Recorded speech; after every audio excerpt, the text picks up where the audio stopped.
Thank you, Lord. Thank you, Jesus. Praise the Lord for another day you gave breath for us. I pray for the continued peace of the whole world. This message was from Abba Father yesterday. So he let me to do this video today.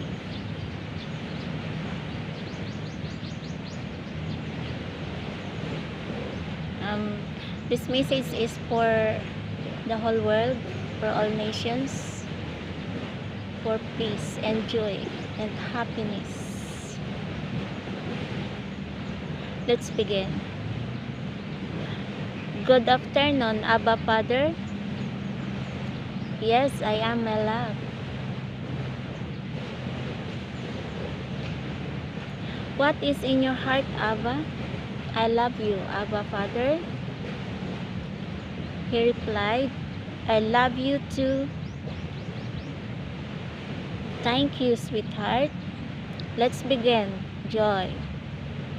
Do you know what my message for you? No, Lord. I put in your thought.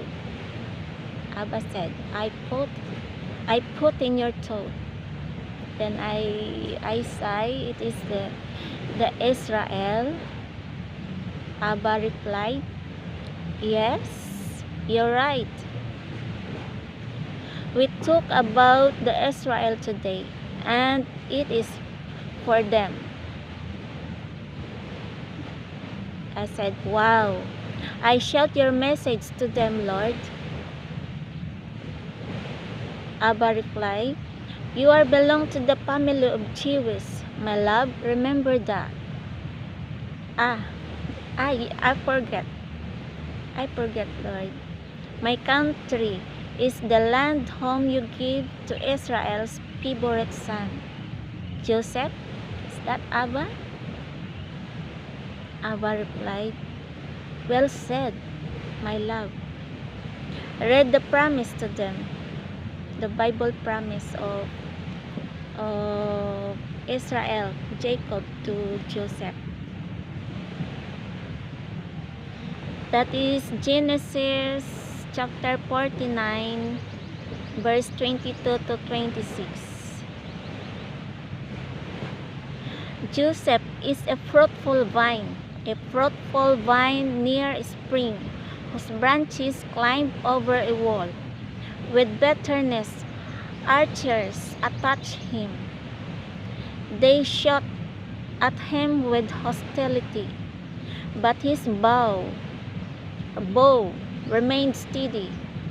His strong arms stayed limber because of the hand of the mighty one of Jacob, because of the shepherd, the rock of Israel, because of your father's God who helps you, because of the Almighty who blesses you with blessings of the skies above, blessings of the deep spring below, blessings of the breast and womb.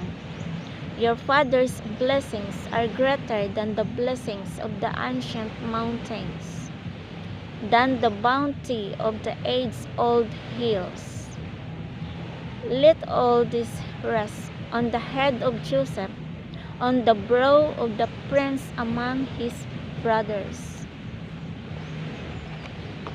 I read it in Filipino.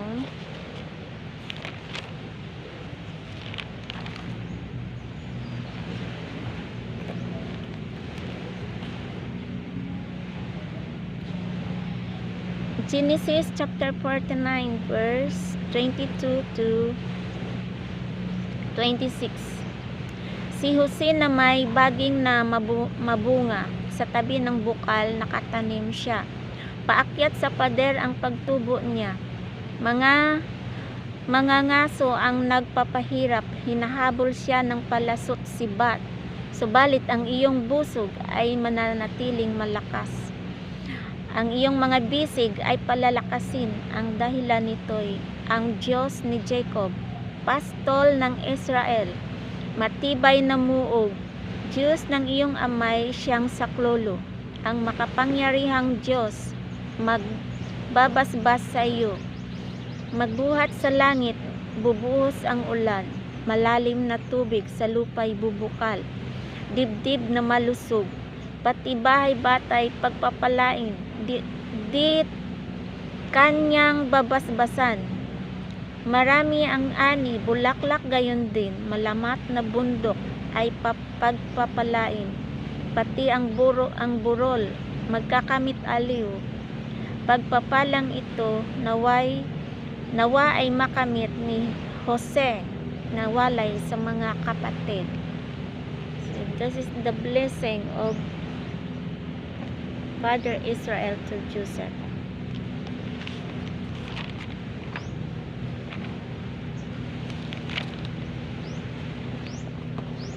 So Abba Father, again, let's continue, Joy. When the time of King Nebuchadnezzar, I scattered the Israelites all over the world because of their being rebellious and disobeyed my instructions to them. I called Nehemiah to come back in Jerusalem to lead the people rebuild the temple. I let Israel's come back home to their homeland before I come down in an image of the Son of Man, Jesus the Christ. Some are come back home, some are left by their ancestors, the place where they live, including your country, whose your ancestors has a covenant with me.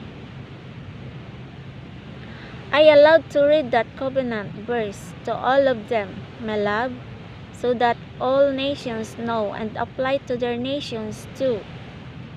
The covenant is a promise of peace and joy to their heart if they follow. No true happiness that must feel from their heart when they do that. They will feel my everlasting love, peaceful life. Your ancestor is faithful to me. They obey what I command to them. That is why they don't lack anything they need. I continue to prosper them as what I revealed to you because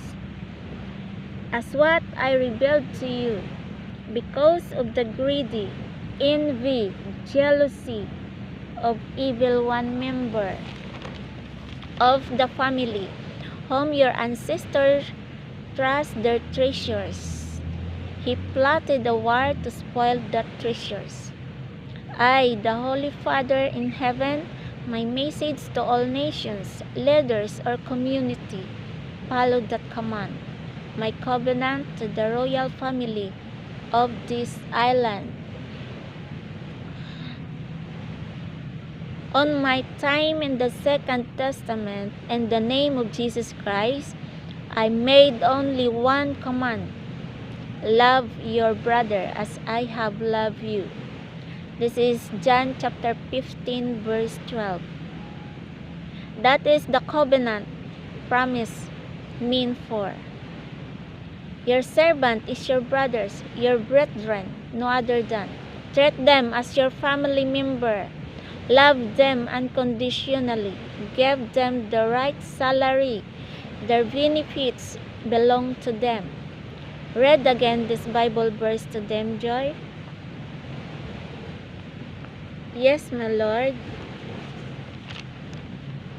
I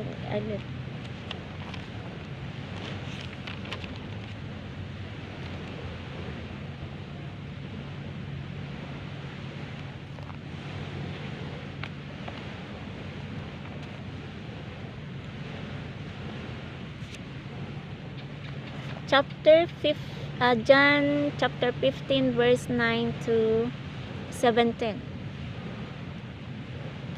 As the Father has loved me, so have I loved you. Now remain in my love. If you keep my Father's commands and remain in my love, just as I have kept my Father's command and remain in his love. I have told you this so that my joy may be in you and that your joy may be complete. My command is this: love each other as I have loved you. Greater love has no one than this, to lay down one's life for one's friend. You are my friends if you do what I command. I no longer call you servant, because a servant does not know his master's business. Instead, I have called you friend, for everything that I learned from my Father I have made known to you. You did not choose me, but I chose you and appointed you so that you might go and bear fruit that will last, and so that whatever you ask in my name, the Father will give you. This is my command: love each other. So the covenant of the ancestors of my country, Philippines, the royal family of the Philippines before, this is his covenant. Ephesians chapter 6 verse 9, Nib.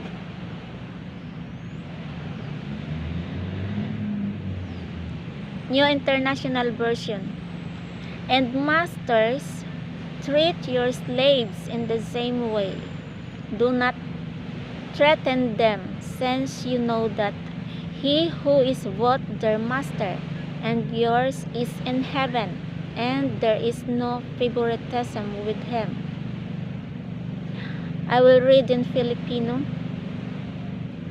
Mga amo, maging mabait kayo sa inyong mga alipin, at huwag silang pagbantaan. Huwag ninyong kalilimutan na kayo'y parihong alipin ng iisang Panginoon na nasa langit, at pantay ang kanyang pagtingin sa inyo. Ephesians chapter 6 verse 5. To the slaves and the masters. Slaves, obey your earthly masters with respect and fear, and with sincerity of heart, just as you would obey Christ. Obey them not only to win their favor when their eye is on you, but as slaves of Christ, doing the will of God from your heart. Serve wholeheartedly, as if you were serving the Lord, not people, because you know that the Lord will reward each one for whatever good they do, whether they are slave or free.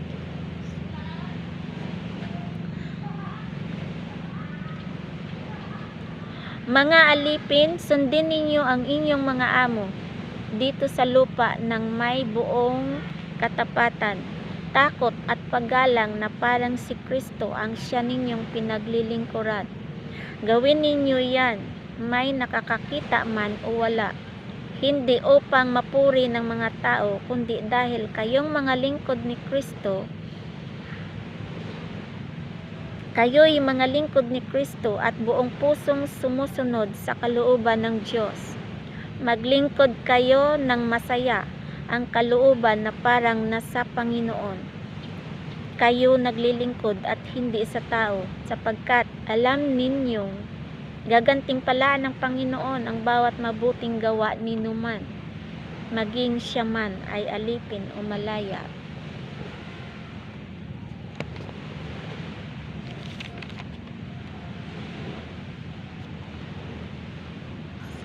Next, let's continue to Abba Father. Abba Father replied, do that from your heart. It will start to the leaders, the employers. I am calling to all of you. Your riches is nothing. It cannot save you from hell. I am the Holy Father saying to you, all of you. Do what can save your soul. I am waiting. I long for you in heaven. Love one another in heaven. There is no rich or poor in heaven are equal. So that is the end of the Abba Father's message.